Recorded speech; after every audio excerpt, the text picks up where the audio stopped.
Why do you want to see this SEC team playing a cupcake? Wouldn't you rather see another SEC? Because I want to see the cupcake get their head beaten.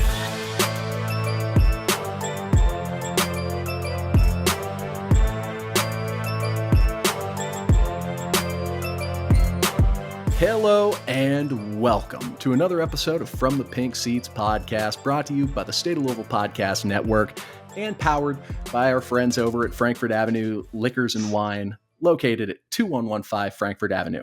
Now, Frankfort Avenue has been sporting From the Pink Seats in State of Louisville for a long time, and we want to encourage you all to support the people who support us. So go out there, show them some love. They got a full service bar. If you don't want to drink there, they've got take-home selections as well. Just a fantastic one-stop shop for all your brown water, clear water, or any other colored water needs.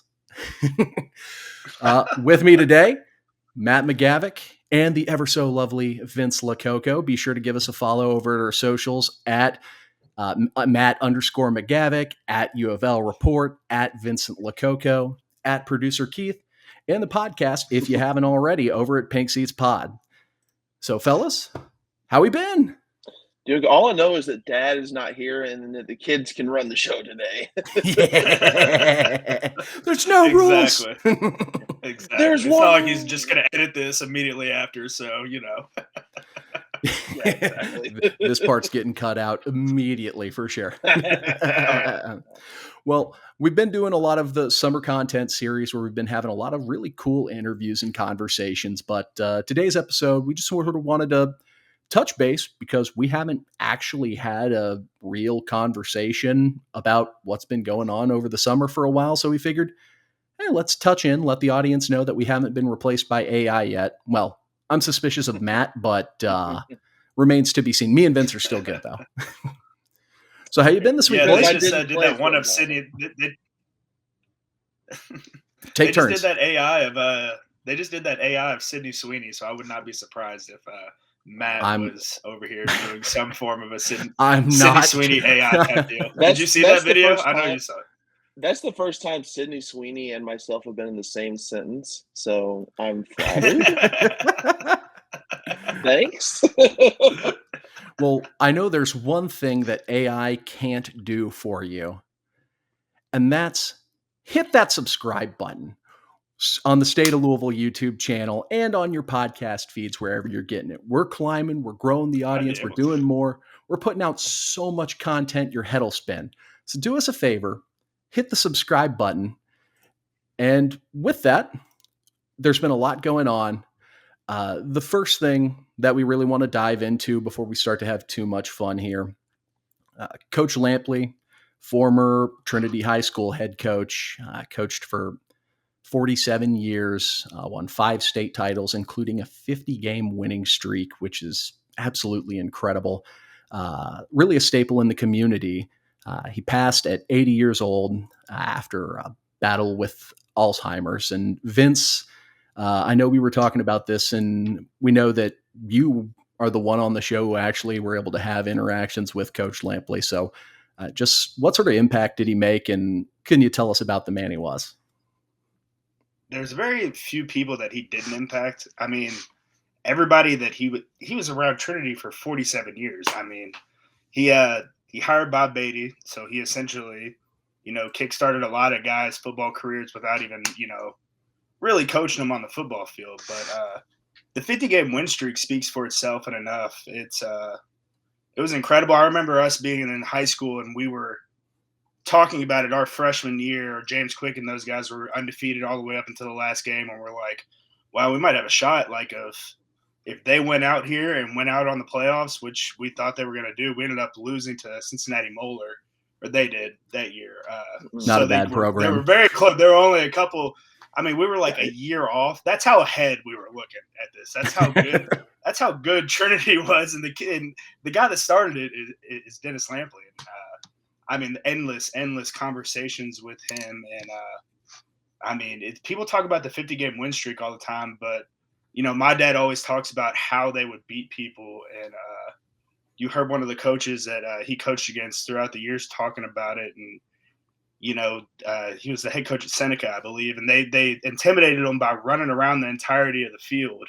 And he's like, we had like 27 kids, and here comes Trinity with their 100-something kids, and just run around the entire field to intimidate us. But my dad always said that they would win games like 7-21 or 14-3 type deal, because it was always on the anchor of their defense. And my boss was telling me about another story. This is just people just telling stories and stories of this man.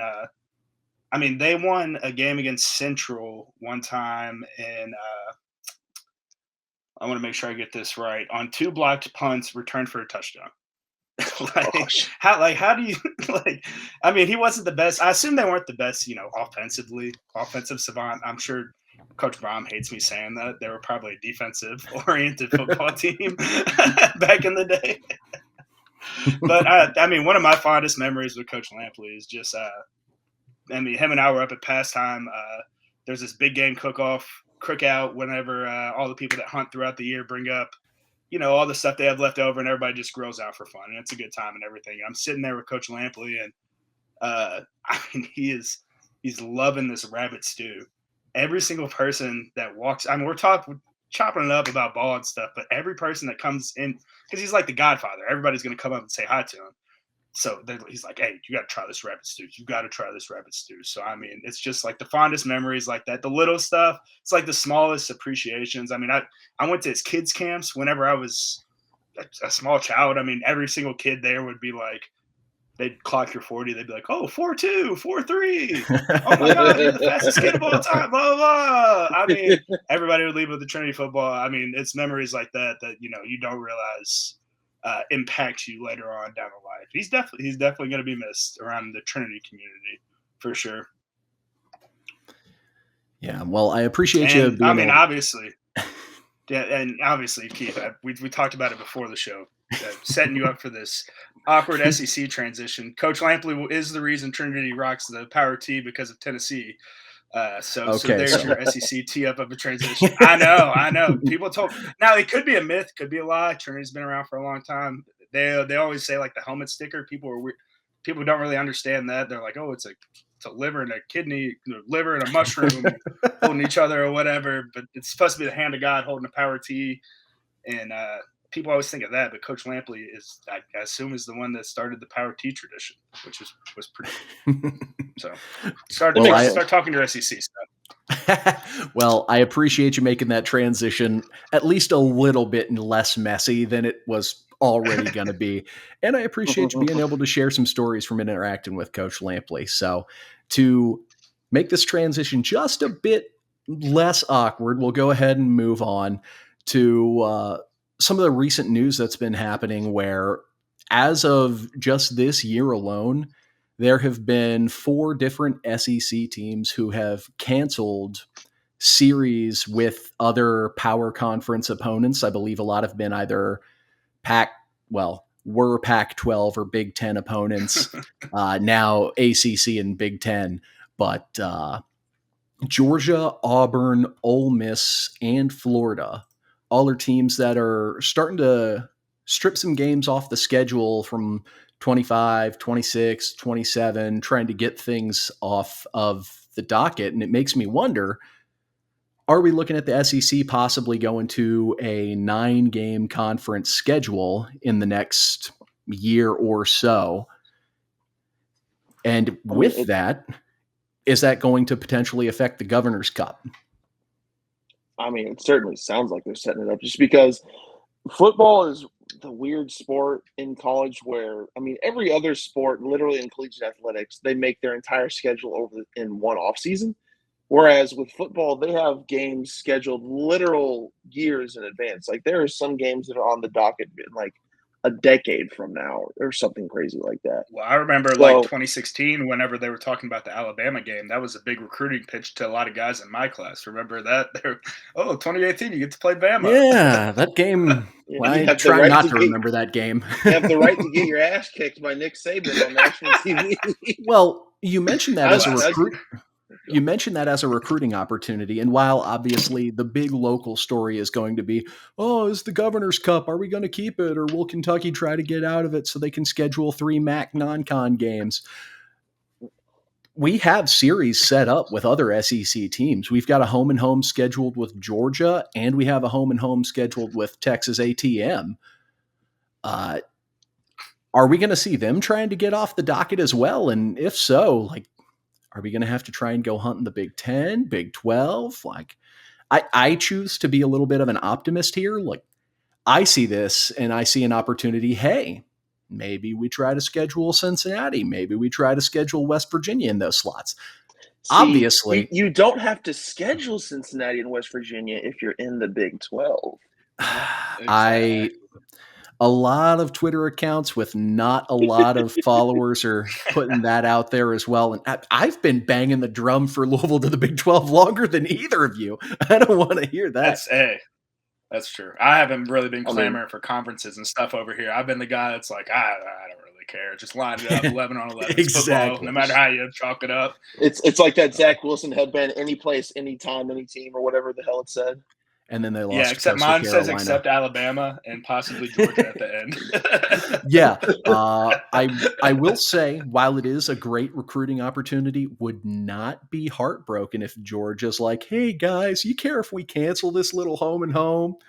Hopefully Josh Hurd can work his magic, maybe get a little bit of a check out of it too. But see, I think it would certainly help if there's at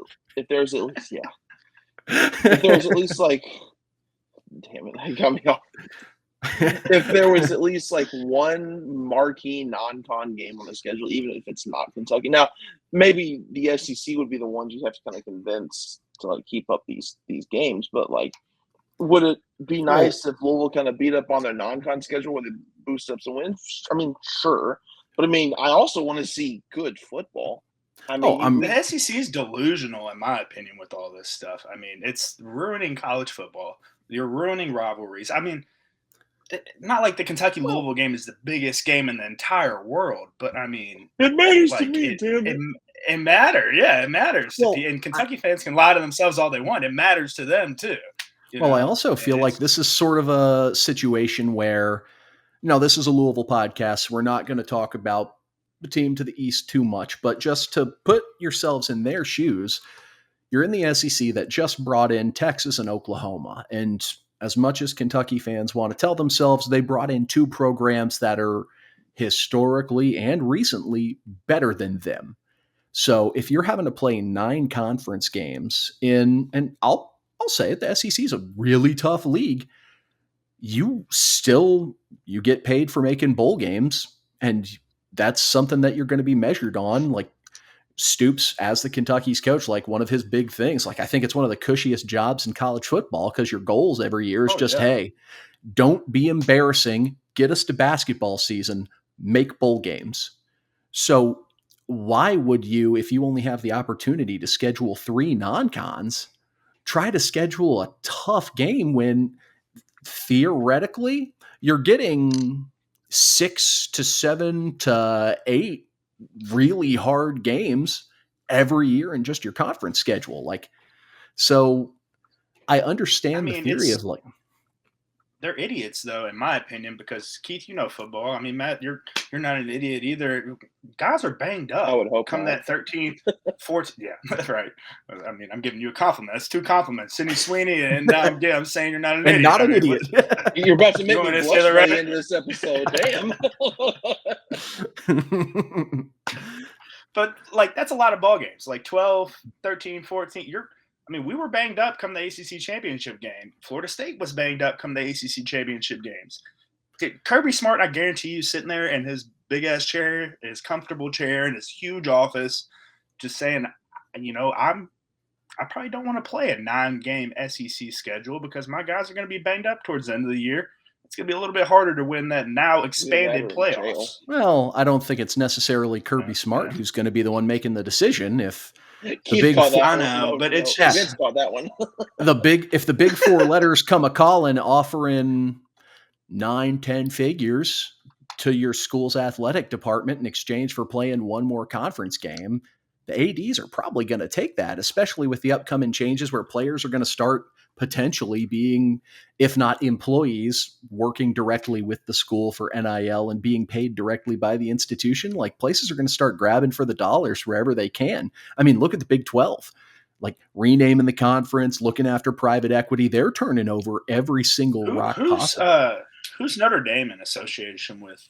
Like, who are they in talks with right now?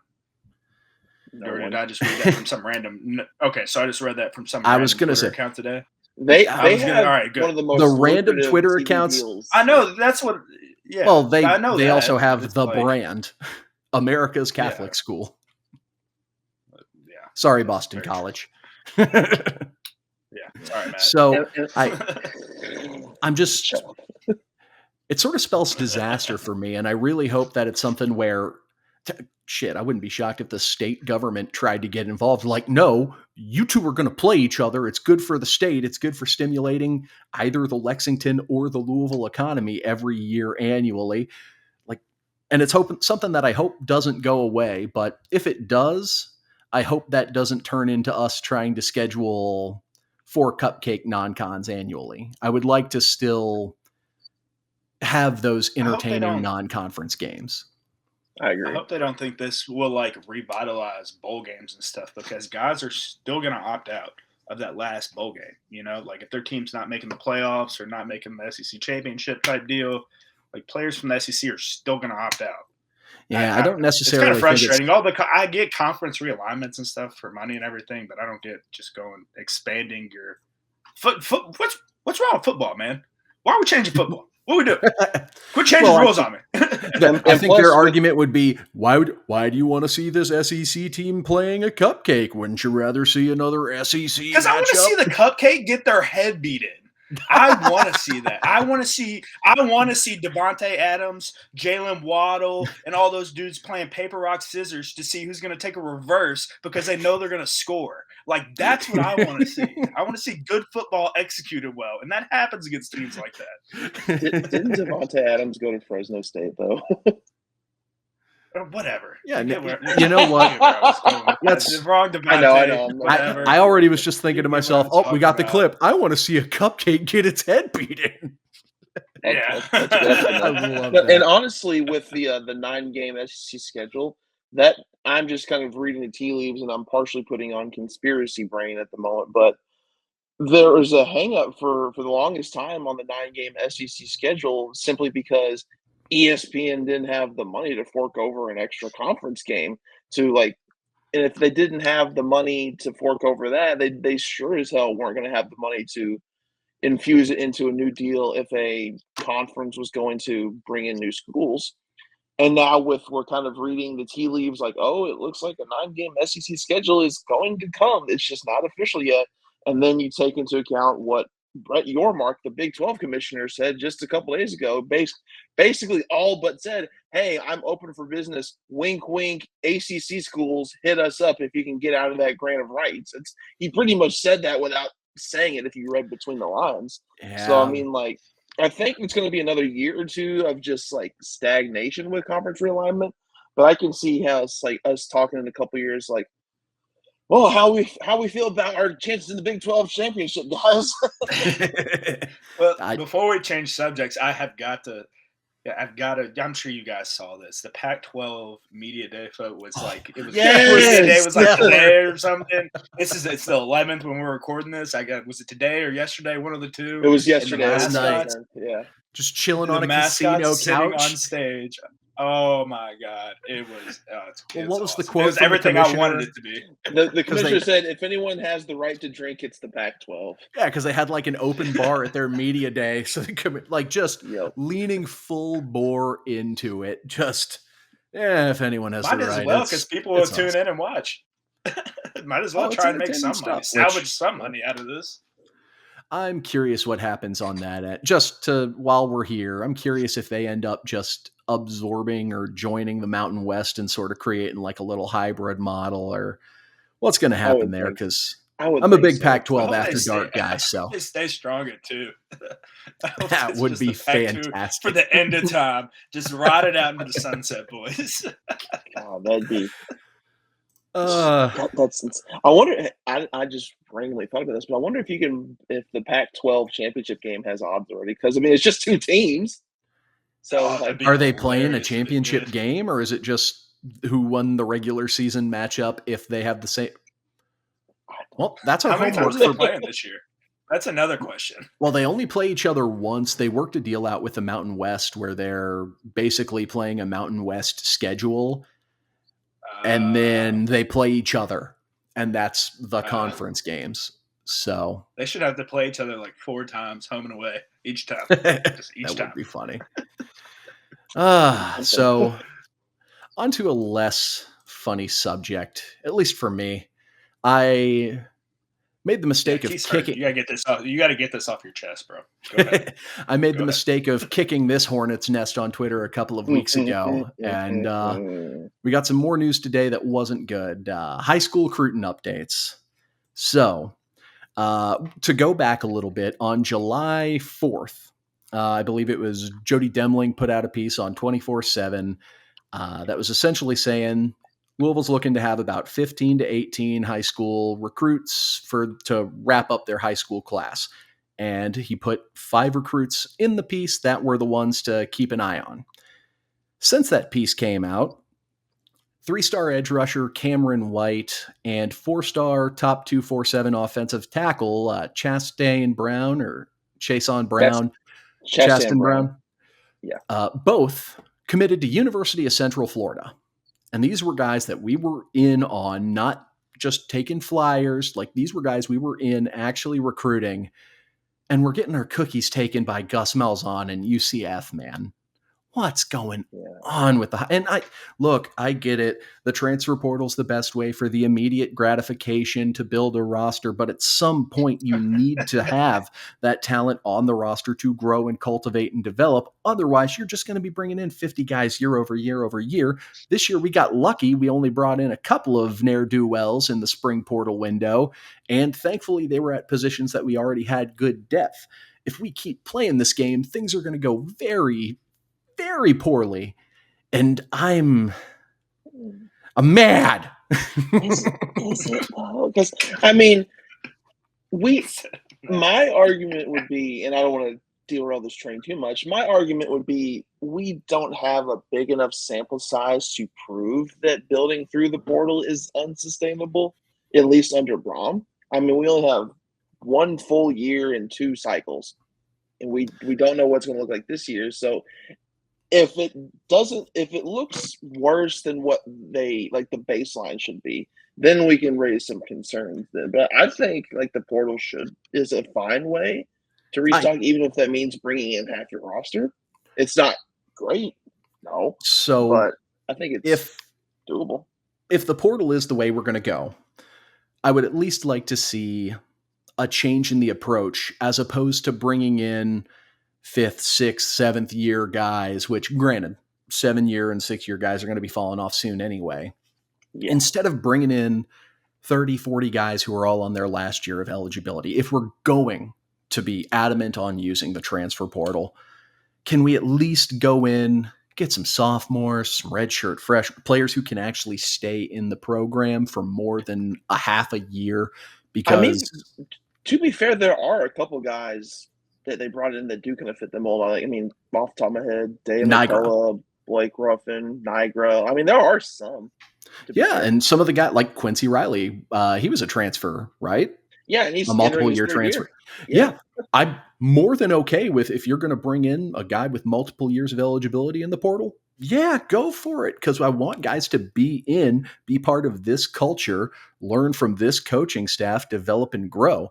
One of the fun facts, especially at the quarterback position, one of the fun facts from last year that I picked up was that at the end of the regular season, Louisville was the highest rated team that had a first-year starting quarterback on their roster. So there were teams with transfers at their quarterback position that were rated higher, but they were in there multiple years. It wasn't their first year. It was us, Oregon State, and Notre Dame. Those were the 3 highest ranked programs with a first-year starting quarterback. And I think Oregon I think I'd argue Oregon State might not even apply because I think DJU may have lost his job by that point in the season. But my point being, like, you can be a good team. Or DJU, he's getting cooked on Twitter right now. Oh, man. Just walking weird. But my point being, yes, Louisville can be good with mercenary churn and burn off seasons, but I feel like it raises your floor, but it also lowers your ceiling. Now, granted, time will tell on this, and maybe I would love to be the biggest idiot in the world and be so freaking wrong. Like, because that means we're kicking ass and taking names this year too. Yeah, right. But it's funny. I'm actually going to just use this conversation as a springboard for something I actually charted out a week or so ago. I decided for shits and giggles to go back the past 3 recruiting classes to like both high school and transfer, just to see like how many of each of these guys came in and stayed at Louisville and didn't end up transferring out, or stayed at Louisville and ended up panning out being productive. And that's I was more on the transfers, because if you transfer in, you're probably not going to transfer back out at some point. More than likely. More than likely. More than likely. Huh? That's the caveat here. Right. So in the 21 class, now granted that wasn't Brom, but I went 3 years back. 25. There were 25 signees in that class, and it's both high school and JUCO. Of the 25 signees in the 21 class, all but 6 transferred out. So now, granted, I get what you're going for, going back that far for the appropriate sample size, but that, like you said, that wasn't Braun. How many of those guys bailed to go be with Siderfield or just weren't a scheme fit? Or, while I lament the transfer portal is mostly a bad thing, it's a good way to get players that aren't necessarily playing up to the standard of your program or of Power 5 football. Gives them an out, gives them an opportunity to go pursue a chance at a lower level school so that they can play, so that they can get those on-field reps and develop.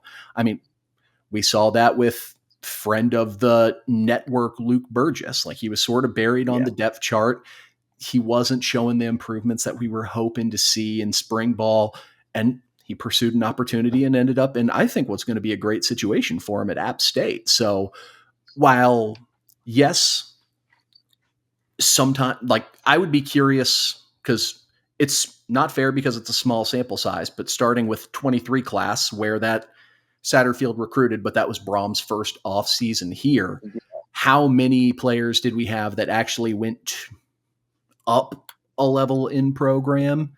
Which, of course, that's a level of introspection that we need to do as a fan base anyway, if we're going to do that experiment. But right. I can't imagine it's many. If we're having players transfer out, they're going either parallel because of depth chart issues, like, for example, Alderman.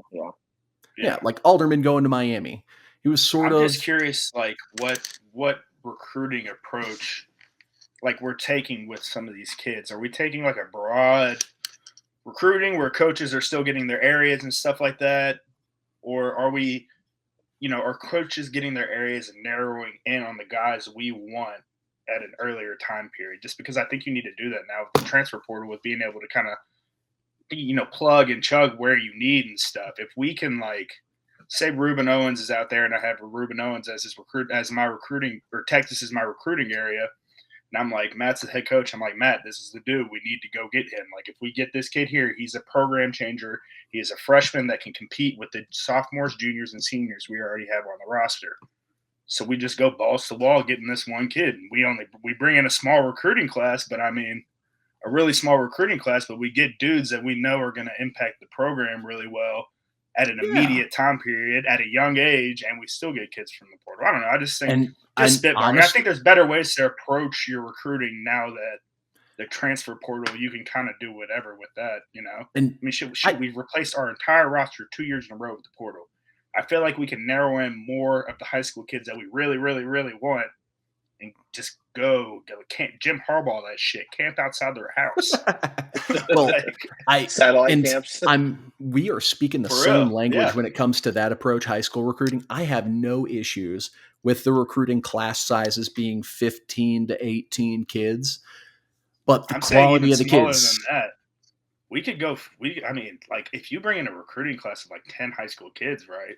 But they're 10 fucking studs, dude. I mean, like 10 dudes that you are like, all right, like if I'm the starting linebacker, I'm coach damn near might as well walk to me and say, that's your competition whenever he's getting recruited.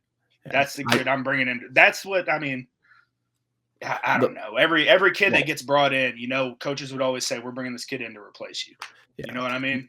Like, and the point, that's the reality of it. We can talk about the numbers later, but the point being, we haven't really gotten a bunch of kids like that where you see their tape and you're like, oh, crap, that kid's going to be competing for a job right away. We got a couple of those kids in the 24 class. We got quite a few of those kids in the 23 class, and those kids are just now coming to fruition, getting ready to get their time. We already see some of them getting reps on the field with Stan Kwan, Aaron Williams, and we got even more coming. Like what you would expect. Like Stan Kwan and Aaron, those are like the two, like that. Those are kids that you need to narrow in. I mean, that's eye-popping film. Yeah, coaches. I've sat there with Coach Brown before, where we're sitting there watching. We watch a literal like minute and a half, 2 minutes, maybe 2 minutes of your film. If it's not in the first couple plays, they'll move on very quickly. And to steer the conversation back, what was the Chasten Brown? He had that type of film. He was a 4-star kid, and it was between us, NC State, and UCF. And we're losing to Orlando for this kid? What's going on? So those are the type of... go to space. The kid's 6'8" and 250. They have regulations on who can be fighter pilots, and they have regulations on who can be astronauts. Unfortunately, he's not going to be astronaut material. There's just too much of them. If they can have a commercial where Shaq rides a horse and he's a jockey. I feel so bad for that horse. What was it, a Clydesdale? I don't even remember. I think. But so there were a few more high school kids and these next 3 kids that we're talking about are the type of kids that have that, oh crap, eye-popping film. 2 of which are going to be committing this weekend. One of which, Rashad Johnson, a 4-star safety out of Florida. It looks like he's committing Sunday between Georgia, Penn State, ATM, and Louisville.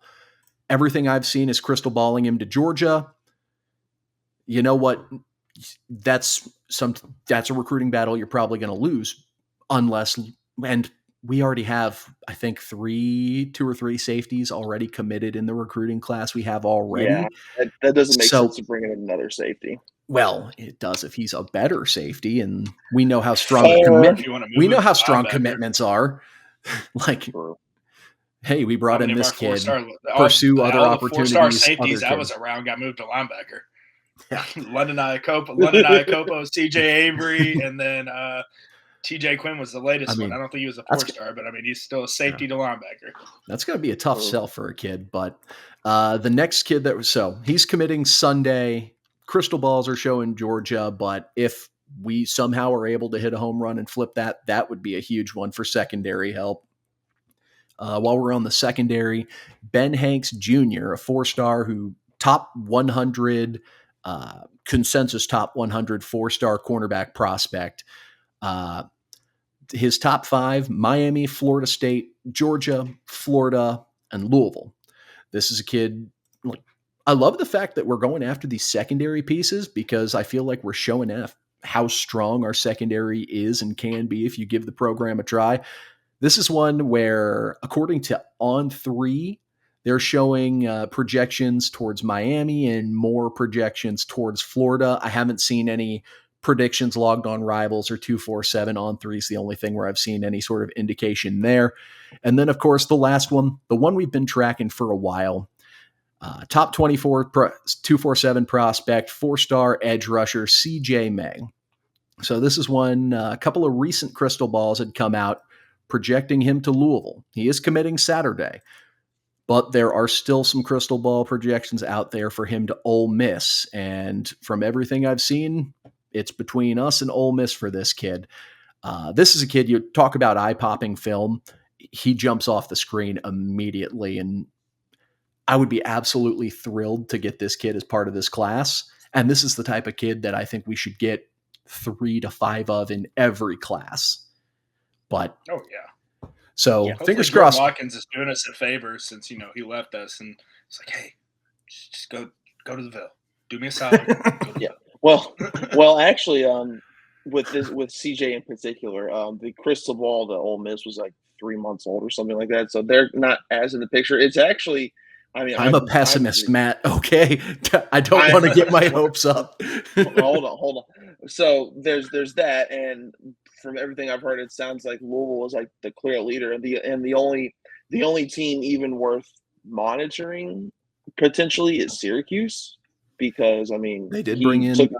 He took a visit right after he went to Louisville. Now, if we start losing guys to Syracuse, that's when I start to fucking worry, guys. I mean, okay, UCF, so UCF, Orlando, you can twist. I mean, Orlando's Orlando, Florida. You know, couple hour drive to the beach. All right, so right. Syracuse, I'll have your torch. New York, no way. I'll have your torch and pitchfork ready if things don't go our way this weekend, Vince. Yeah, right. Okay. Okay. Yeah. So that's the latest from the high school Cruton. And of course, I want to give you all a friendly reminder. Don't tweet at Croots. Even when things don't go our way, don't do it. Nothing good ever happens from it. Yeah, tweet at Matt if you're mad about recruiting. It's all Matt's fault. And then I'll tell you to follow me on Twitch. All right. So another thing that happened earlier this week, it had been a while. Jeff Brom finally spoke to the media and demonstrated once again, just put on an absolute coach speak masterclass. Yep. No one knows how to say. He did slip up and give it. He was awesome. Nice and gave us a couple of nuggets. Hey, I thought that was great. That's all I needed to hear right there. That eased my. I'm like, okay, all right. He's making improvements. We're good. And plus, something else that kind of went under the radar is that this might have been a slip of the tongue. This is something that maybe he just kind of said because like he thought it was obvious. But I'd been kind of operating under the assumption that they were going to go with like a 1-2 punch at running back between Chaney and Mo Turner. And I don't have the exact quote in front of me, but he pretty much said no one had really stepped up and taken the number one role, but we got 4 guys that are pretty good back there. He just said, he said it was Maurice Turner's room. Really? I must have missed that. Said. Yeah, okay. No, that's what he said. He said this is Maurice Turner's room, and he knows it's his time to shine. Sorry, Vince. I don't think we're going to see him at slot. I know. My slide. Well, I mean, hey, Jeff's creative. He'd be a great slot back. I'm not saying you're wrong, but I was going to say, motion him out to the slot. Was he comparing to Jaws, the freshman, Matt? Oh, that was Isaac Brown. That was Isaac Brown. Yeah, that was. I mean, anytime that you're getting that comparison at this early of a stage, I mean, that's awesome to get. Hopefully, his vision and stuff. I assume that's what Jeff's probably talking about with his speed and everything, is his ability to hit the hole and really get a burst. He was the fastest running back in spring ball. Isaac Brown was he was very impressive, and that's from a Kewan Brown stand. Like Isaac Brown was really good, so I'm very confident in the running back room. Another thing that I loved hearing was MJ Griffin finally back, fully healthy from everything Jeff said. Ja'Cory Brooks, I'm gonna take a leap of faith and say he's at full health. That's about as close as full speed was the quote I took from Jeff talking about Ja'Cory Brooks. And then full speed can mean a lot of things. You could be going full speed in a straight line. You could be going full speed. I would hope, since he had a shoulder injury, I would hope he'd still be able to go full speed. Hey, man, you do a lot of sprinting with your arms, Matt.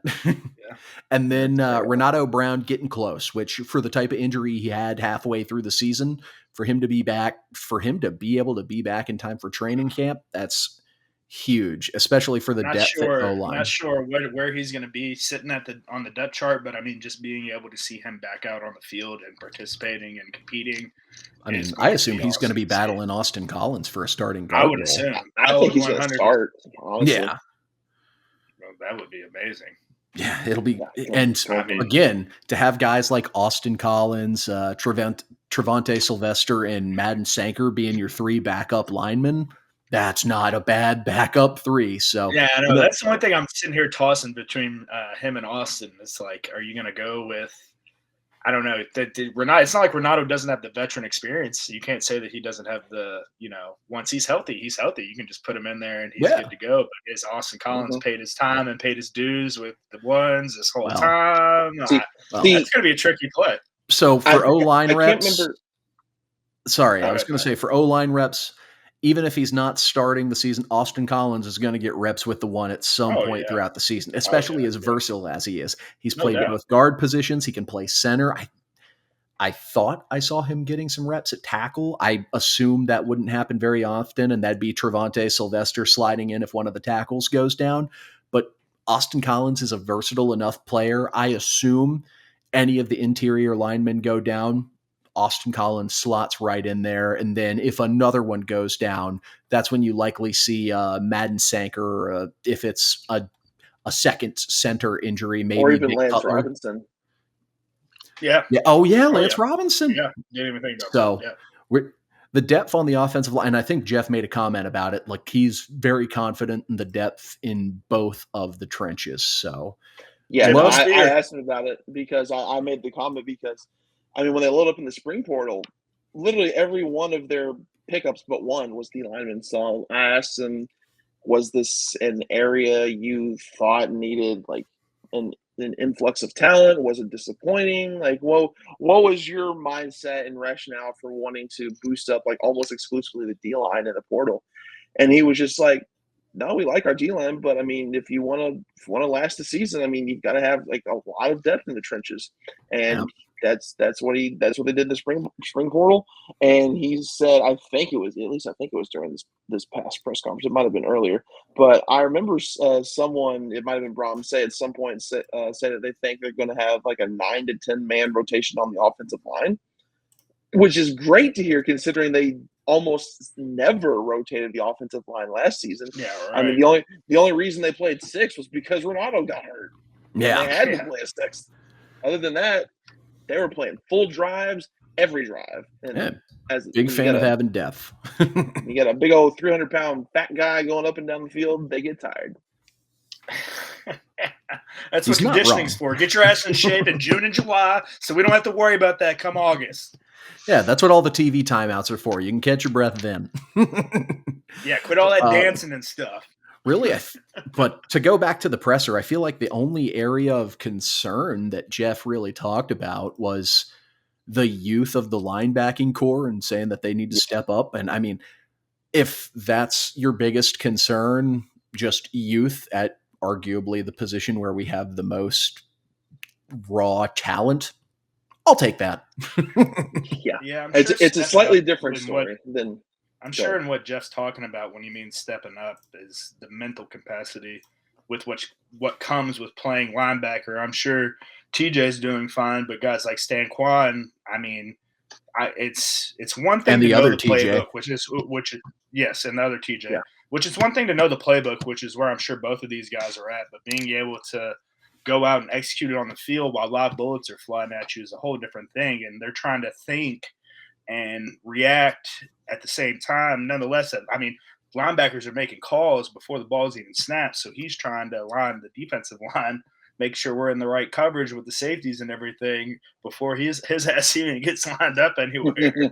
So, I mean, I can imagine it's an adjustment, but I feel like come fall camp, that's really where those dudes are going to hone in on those skills because it's all lights lock in come that time. It's football.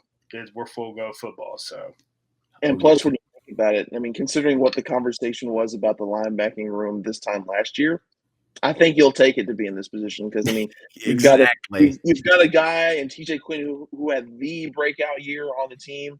Yeah. It's not hyperbole to say that Saquon Clark could have that sort of breakout meteoric rise this year. We're still waiting to see what we can get out of TJ Capers, Geronte Davis, that's the A&M transfer, who's been at literally a different school every year he's been in college. Yeah. Staff really likes him. So. I don't think we'll see him much this year, but don't count out Trent Carter either, the kid out of Bowles, because he looked so good in spring ball, the true freshman. Regardless, TJ Quinn, I mean, we did it all the time with CJ Avery. Not all the time, but I mean, like anytime you would see a rotation in there, a lot of times in Monty, I mean, CJ would be the one lining people up, lining these guys like Monty would be like, no, here, boom, you got the X, Y, and Z. And it's like those little mind tapping reminders that he might get of like, oh, line up here. And, you know, Monty or whoever, KJ might not even like look over. They might get it. And it's just a small little mind tap of stuff like that. And of having a leader, somebody like TJ, like you said, Matt, who just took an extreme leap last year. I mean, you're going to have to lean heavy on him this year with these young guys out there. But if the young guys get it, which I'm sure they will, it's going to be a hell of a year from that linebacking core. Well, you know, somewhere where I can be pretty positive it's going to be a hell of a year? In college football 25 and my Louisville dynasty coming up. So before we wrap things up, one last little bit about the video game. So if you don't care about the video game, thank you for tuning in. Hit the subscribe button. We'll see you next time.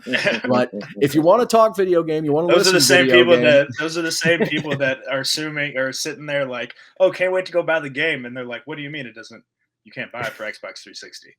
Yeah. My PlayStation 3 doesn't run NCAA. I'm not going to lie. As someone who has been a hardcore gamer for probably close to 2 decades now, seeing people get reinvested in video games after having not played for years now and trying to relearn everything. On one side, hilarious. On one end, it kind of warms my heart. Oh, they're getting into it. But on the other side, I'm like, oh, you sweet summer child. Stick to single player for at least Jacob's going to hear this. Jacob's going to hear this. He just got into the PS5 game. Yeah. Stick to single player for half a year. If you get online, you're going to get worked. Yeah. Don't do online stuff. You haven't been in these streets. I'm excited, guys. I'm excited for college football 25. It's finally here. It's finally here. Ashton's at a 90 and Quincy's at a 92. You guys think that's fair?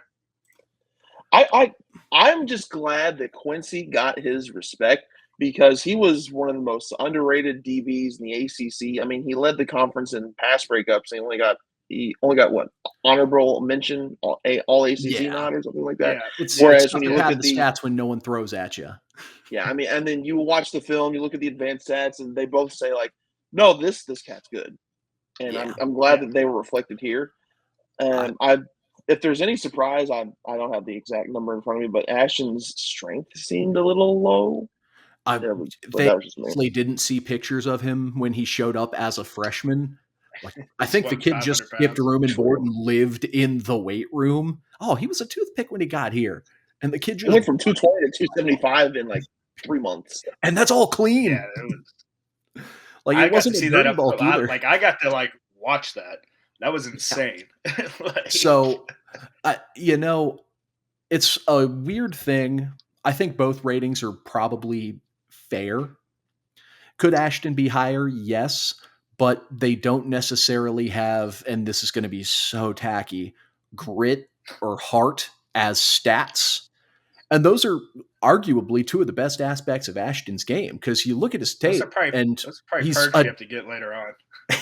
He's a damn good football player, but a lot of what he does is just like tenacity. He doesn't take plays off, and he just wears guys down over the course of the game, and that's what makes him special. So I get it. And plus, by the way, they're scaling the ratings. Like 90 is still really good because there are no 99s. I think the highest rated player is like a 96. 96, yeah. There were 3 guys who were rated 96. Sanders?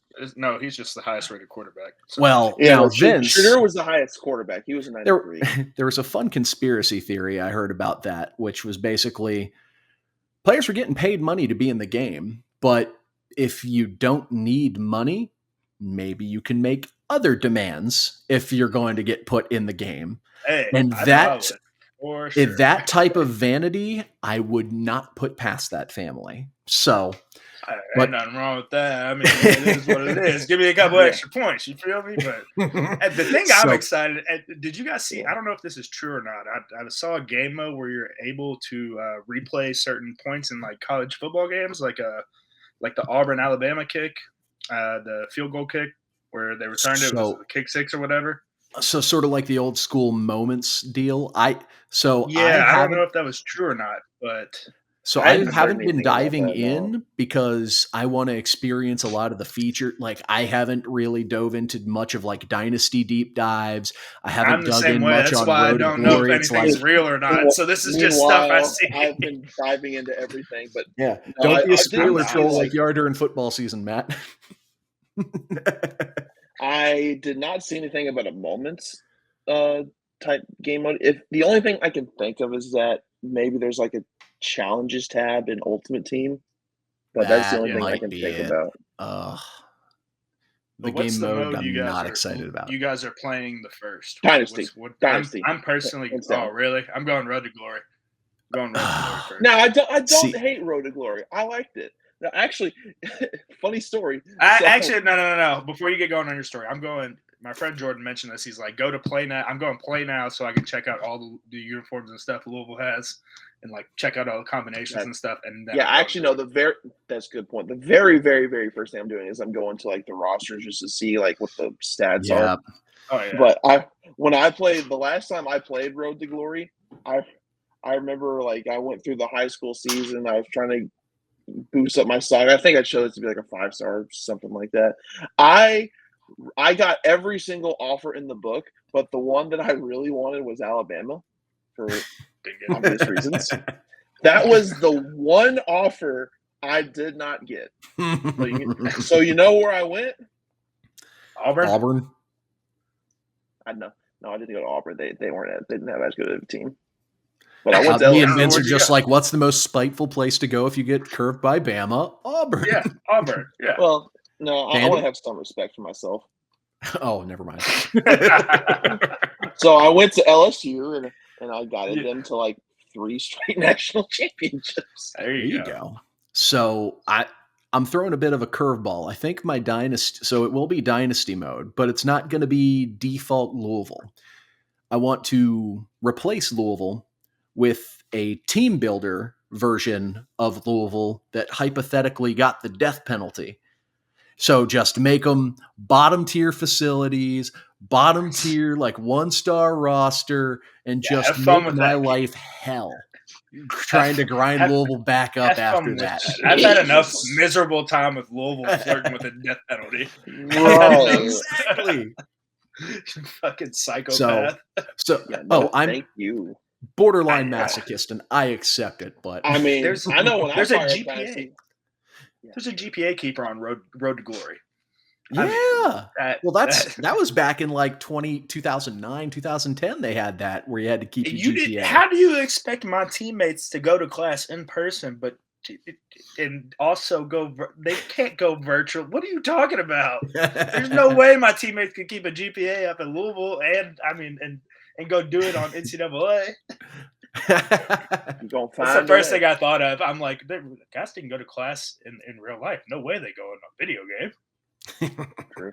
All I know is that when I fire up Dynasty, I still haven't decided yet, but I can't decide if I'm going to rebuild, well, not rebuild, if I'm going to take over Marshall or Coastal Carolina. It's one of those two. Those are the two. Like that the I wanna take. greens. I love the See, I green think uniforms, man. Everybody's I gonna love laugh. them. I already text you guys where I'm gonna go. Everybody laughed. I'm gonna go to App State. Like I love the there you black go. and yellow uniforms. Love the black and yellow. If you want to give yourself a challenge, Kennesaw State's also black and yellow. They're also Yeah. the worst team in the FBS. Yeah, give yourself a Not gonna challenge. do that. App State's a challenge enough. They never. You know what? Fair enough. Yeah. Well, for those of you that actually wanted to talk video games, thank you for sticking around. Thank you for tuning in to another episode of From the Pink Seats podcast. Be sure, like the video, leave a comment. Tell us what mode you're going to play first in your dynasty, or if you're going to play Road for Glory first, and what team you're going to play. Get in that comment section. Let's get it buzzing. Or if you're going to be a sicko and play Ultimate Team. No one's going to do that. So take your tactical grade. If they hit me with sledgehammer. Ultimate Team cards as soon as I open that damn game, I might throw my console out. Actually, before you finish this outro, Keith, this is another going back to my original point. We started this video game conversation. The people getting back into video games. I cannot wait for people who have been away from video games for the longest time to find out how fucking scummy that Electronic Arts is. Oh, they're going to find out. They're going to find even out. even on my UFC 5 video game, like they're doing extra alter egos and stuff. Like you boys like 2015. to like 2015 Conor McGregor, all these older people and stuff, $5.99, $3.99. Yep. It's like, what? Or you complete challenges and stuff. Oh yeah. Yep. Oh, Well, if they're gracious, they'll give you complete challenges. More times than not, it's, hey, do this thing that takes 100 hours to do, or give us $10. So I've had an experience trying to basically explain what Ultimate Team was to someone who was getting back into it. And it's like, yeah, you basically get an NFT of a player and then you don't get to keep it once they move on to the next game. Then you lose it. Then you got to pay the money into the digital slot machine and hope you get it again. Yeah. It's like, it's a reason it's a multi-billion dollar industry. I put that on there. I never equated them to NFTs, but that's a great comparison. Yeah, it is a good comparison. It's a very good comparison. You want this digital card that you can never touch and is worthless once the next game comes out? Well, put your money in the slot machine and hope you get it. One of the launch day NFTs is going to be action, so I mean, there's that. You think Madden's going to be at a new, like, not quarter low, but definitely like yearly low on like their accounts receivable? I think there's going to be a dip in Madden sales, and I also think that's partially why so there's no high school in Road to Glory. Oh, they bundled. I think they're holding that back to roll out either next year or the year after, because as the biggest EA skeptic in the room, the game looks good. Like I'm in. It does. So, like, I think it's just, hey, don't show Madden up too much. We need people to buy it. So. See, I think they count. I think they thought about the fact that this game is going to probably cut into the sales for Madden 25, and that's why they did that one edition that they bundled it with. Oh yeah, because it's like what, you're saving $20 or $30 if you buy that version of it. Yep. Yeah, and they're like, you get the transfer. And guess who's a dumbass that bought it? You fucking idiot. You're an idiot. I haven't played Madden. I know I'm going to play it, okay? I hate the game sometimes, but damn it, I know I'm going to play it. It's like you're the problem, Matt. You're just wanting to relive it's me. NCAA. I'm the problem, it's me, yes. You just want to relive like NCAA 09 where you got to transfer your Road to Glory player onto Madden and it was a seamless transfer over and and we don't get that now. Oh, well, it's labor things. Okay, what about like future auto-generated rosters after 5 years? Oh, well, we can't do that. It's just, I have my gripes, but we'll save that for another day. Again, we're going to get back to the outro. Thank you all for tuning in. Like, subscribe, comment what mode you're going to play and who you're going to play with. That's Matt McGavic. That's Vince Lococo. I'm producer Keith. This has been another episode of From the Pink Seats Podcast.